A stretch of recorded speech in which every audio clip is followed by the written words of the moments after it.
Soyez les bienvenus dans cette nouvelle édition du Morning News. Au sommaire de l'actualité, le climat politique semble s'apaiser au Niger.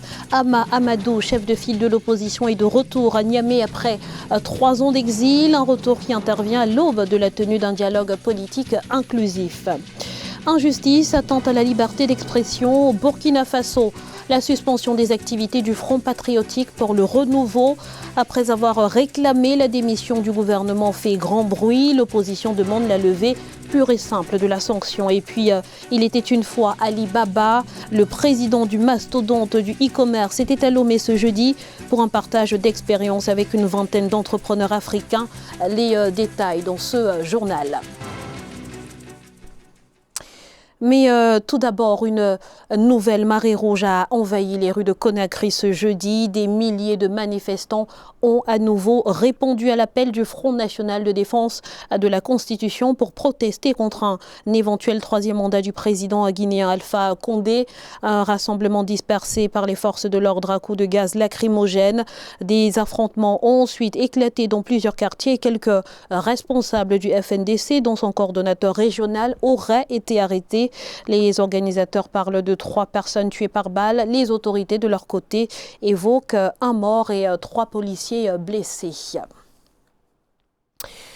Après 3 ans d'exil, Hama Amadou est de retour au Niger. Il a été accueilli par des dizaines de sympathisants à l'aéroport de Niamey. Un retour qui intervient 1 mois après le décès de sa mère en octobre. Mais au-delà du recueillement, les motivations de l'opposant semblent également être politiques. Les détails dans ce sujet de la rédaction. Hama Amadou est de retour au Niger. Exilé depuis 2016 en France, l'opposant nigérien a dû revenir pour participer aux obsèques de sa mère, décédée en octobre 2019. Son retour s'est déroulé avec une présence massive des militants de son parti, le Mouvement démocratique nigérien. Son Excellence Hama Amadou est rentré pour saluer la mémoire de sa défunte mère et pour participer activement, autant que faire se peut, à la vie de la nation. Désigné candidat à l'élection présidentielle de 2021 par son parti, Hama Amadou risque de se voir écarté du scrutin pour avoir été condamné à 1 an de prison dans l'affaire de trafic de bébés. Son retour intervient en pleine reprise du dialogue politique entre pouvoir et opposition en vue des élections générales de 2020 et 2021. Hama a promis à ses militants et sympathisants qu'il sera candidat aux élections de 2021. Il se dit un peu partout que Hama Amadou sera bientôt mis en prison dès qu'il aura fini son deuil de 2-3 jours, ce qui laisse penser que le régime reste sur sa même position. L'un des principaux problèmes qui se posent entre l'opposition et la majorité, c'est autour de l'article 8. Et c'est l'article 8 qui empêche Hama Amadou d'être candidat, puisque l'article 8 dit que tout celui qui est condamné à 1 an d'emprisonnement ferme ne peut pas être candidat à la présidence de la République. Hama Amadou, 69 ans, également ex-premier ministre, était arrivé 2e à la présidentielle de 2016 sans pouvoir faire campagne, étant emprisonné. Après le premier tour, il avait été évacué d'urgence de sa cellule pour recevoir des soins médicaux en France. La Renamo déboutée au Mozambique, le Conseil constitutionnel a rejeté la requête en annulation des élections générales du 15 octobre dernier. L'instance estime que la résistance nationale du Mozambique n'a pas fourni les preuves suffisantes pour obtenir gain de cause. Un verdict qui passe mal au sein du parti d'opposition qui redoute une éruption de violence de nature à faire voler en éclats l'accord de paix avec le régime en place. Au Burkina Faso, le Front patriotique pour le renouveau ne pourra plus organiser de réunions publiques pendant 3 mois. Ainsi, on a décidé le ministère de l'administration territoriale, de la décentralisation et de la cohésion sociale officiellement pour atteinte à la charte des partis et formations politiques. Le parti avait demandé la démission sans délai du gouvernement actuel et écrit à l'injustice. C'est un reportage de Jean-Paul Ouedraogo, notre correspondant à Ouagadougou. Au Burkina Faso, le Front patriotique pour le renouveau, FPR, parti affilié au chef de file de l'opposition, a été suspendu d'activité à titre conservatoire le mercredi 13 novembre 2019. Une suspension prononcée par le ministère en charge des libertés publiques et qui prive le parti d'activité politique durant 3 mois.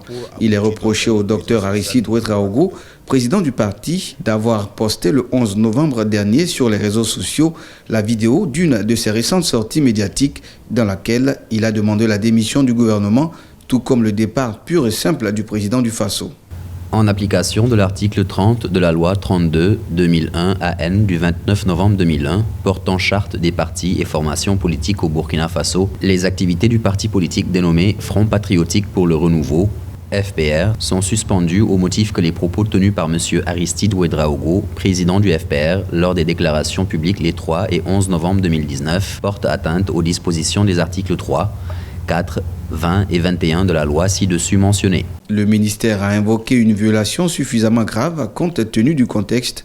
Cependant, Aristide Ouedraogo, pour sa part, a laissé entendre qu'il fera appel au mécanisme juridique pour sa défense. Il y a aussi le principe de la liberté d'expression dont il a fait usage. Donc, que ce soit ceux qui sont au pouvoir ou que ce soit M. Ouedraogo, chacun a des limites du moment où il y a des limites qui sont imposées à tout un chacun. Rappelons que la mesure a aussitôt suscité la réaction de l'ensemble de la classe politique burkinabé pour l'opposition qui s'est réunie en urgence jeudi 14 novembre 2019.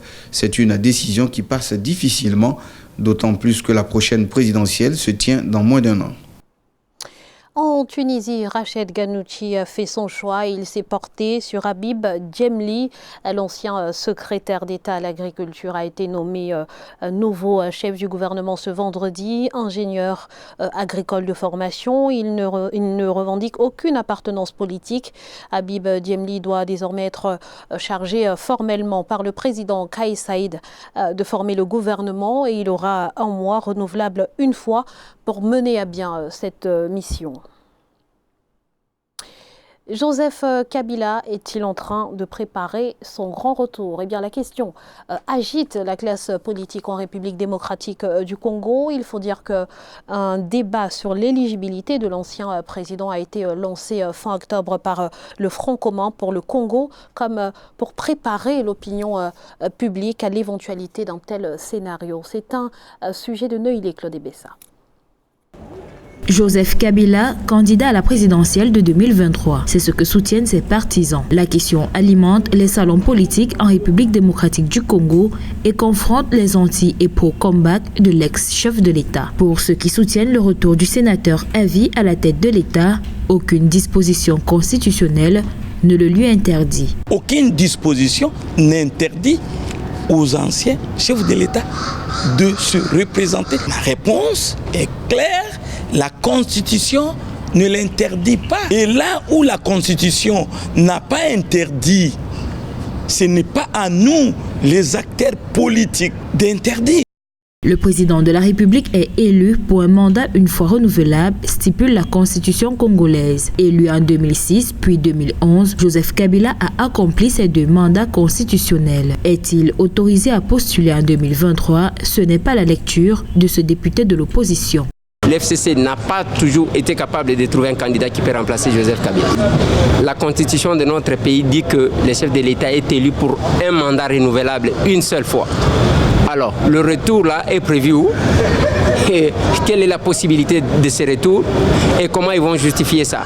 Donc c'est juste un ballon d'essai à ce que je sache. Il faut souligner que ces débats viennent s'ajouter sur nombre de discordances qui illustrent la turbulence que traverse la coalition FCC-CACH au pouvoir. Escalade des discours, effigie de l'ex et actuel chef de l'État, déchiré par les partisans de l'un et l'autre, un climat qui n'est pas sans conséquence sur la gestion du pays selon les observateurs.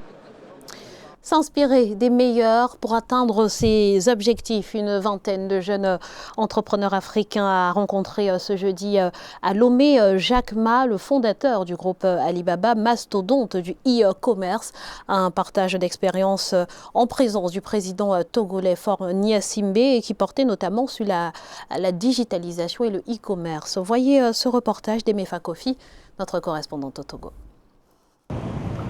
Le milliardaire chinois Jack Ma à Lomé, en compagnie du président togolais Faure Gnassingbé, ils ont fait le tour du palais des gouverneurs classé au patrimoine culturel et historique du Togo. Une première visite du promoteur du site de commerce électronique Alibaba.com en Afrique francophone, moment très attendu par une vingtaine de jeunes entrepreneurs pour un partage d'expériences avec le philanthrope chinois. Entrepreneur is the first E. Second E. Les entrepreneurs sont les premiers créateurs de richesse. Deuxièmement, le e-gouvernement qui favorise la transparence et l'efficience. Le troisième pilier du développement est l'Internet haut débit qui, de nos jours, est plus important que l'électricité. Et le quatrième pilier, c'est l'éducation. The fourth E is education. Ces jeunes leaders viennent de l'Afrique francophone. Face à Jack Ma ce 14 novembre, ils ont évoqué plusieurs préoccupations de l'heure, notamment le développement du e-commerce en Afrique ou encore l'essor des paiements électroniques. Nous souhaitons rencontrer les investisseurs et je pense que la rencontre c'est maintenant avec eux pour discuter des possibilités de mise en place d'une plateforme globale, universelle, avec toutes les startups qui font dans la fintech sur le continent africain. L'idée était beaucoup plus de savoir comment il a pu surmonter les défis qui font qu'aujourd'hui les gens préfèrent aller dans des boutiques pour aller acheter plutôt que d'aller sur les sites en ligne. Homme d'affaires chinois, Jack Ma est connu comme l'un des premiers marchands en ligne au monde avec son site de commerce électronique Alibaba.com qui à ce jour a enregistré plus de 1,2 milliard d'utilisateurs actifs. Du sport à présent avec les éliminatoires de la Coupe d'Afrique des Nations Cameroun 2021. Pour son entrée en course ce jeudi, l'Algérie, championne d'Afrique en titre, a pulvérisé la Zambie 5-0. Le Ghana s'est imposé face à l'Afrique du Sud 2-0. Tandis que les voisins Mali-Guinée se sont accrochés avec un score de 2 buts partout. Idem pour la République démocratique du Congo et le Gabon qui n'ont pas su se départager. Score final 0 but partout. La grande surprise vient du côté des Comores, désormais en tête du groupe G, grâce à une victoire 1-0 face au Togo. Dans le groupe F, le Mozambique a dominé le Rwanda 2-0. Dans le groupe G, encore une fois, l'Égypte et le Kenya n'ont pas su se départager et se sont quittés sur le score de 1 but partout. La deuxième journée se disputera ce dimanche avec à l'affiche dans le groupe A, la Guinée qui fera face à la Namibie. Le Tchad affrontera le Mali. Dans le groupe B, l'Ouganda défiera le Malawi, tandis que le Soudan du Sud sera opposé au Burkina Faso. Quant au groupe C, il mettra aux prises l'Afrique du Sud et le Soudan, et Sao Tomé et Principe et le Ghana. Ce journal a été réalisé par l'ensemble de la rédaction. Merci pour votre fidélité. Dans un instant, une nouvelle édition de l'actualité sur Africa.